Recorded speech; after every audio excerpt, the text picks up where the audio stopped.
Hello friends, yesterday evening office போயிட்டு பார்த்தீங்கன்னா டேரெக்டாக வீட்டுக்குள்ளே வந்தேனே கிச்சனுக்குள்ளே தான் கால் போகும். அதுக்குள்ளே போவேனா நினச்சாலும் கால் தானாக போயிடும். அதிகமாக மறுநாள் ஆஃபீஸுக்கு போகிறதுக்கு சமைக்கிறதுக்காக சென்னை ஊற வச்சிருந்தேன். முதல் நாள் டிமார்ட்டுக்கு போயிட்டு வாங்கிட்டு வந்த ஜாமான்லாம் அப்படி அப்படியே இருந்துச்சு. ஏன்னா காலையில் நம்ம அவசரமாக போகிறனால சமைச்சு மட்டும் வச்சுட்டு அப்படியே போயிடுவோம். அதுக்கப்புறம் எல்லாத்தையும் அடுக்கி வச்சுட்டு ஒன்று ஒன்றா பார்த்துட்டு இருந்தேன். பார்த்தீங்கன்னா டின்னர் டிஃபன் எல்லாமே இட்லி தோசை இப்படியே போயிட்டு இருக்கு. ஆப்பம் கூட சொல்கிறதில்ல, இட்லி தோசை தான். அப்படியே மாவை வாங்கி வாங்கி சாப்பிட்டுக்கிட்டு இருக்கிறது.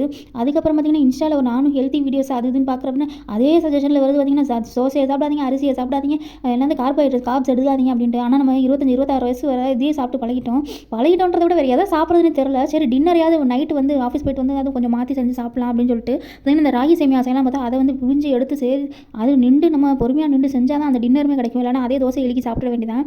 சரின்னு சொல்லிட்டு பார்த்தீங்கன்னா இந்த வெட் கிரைண்டரில் சின்ன கிரைண்டரில் நம்ம வந்து அரிசியை போட்டு அந்த அரிசி ஓடனா ஸ்டக் ஆகி நிற்கும் பார்த்தீங்களா.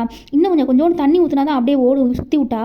அந்த மாதிரி இந்த அரிசி இட்லி தோசை சாதம் எல்லாம் சேர்ந்துக்கிட்டு நம்ம இன்டெஸ்டைன் வயிறில் அப்படியே சக்க மாதிரி நின்றுட்டு இருக்கும். ஏன்னா நம்ம தண்ணி கிரைண்டருக்கு தண்ணி ஊற்றினா தானே ஓடுது. அந்த மாதிரி நம்ம தண்ணியும் குடிக்கிறதே இல்லை. அங்கே சாப்பிடும்போது குடிக்கிற 2 மணக்கு தண்ணி தான்.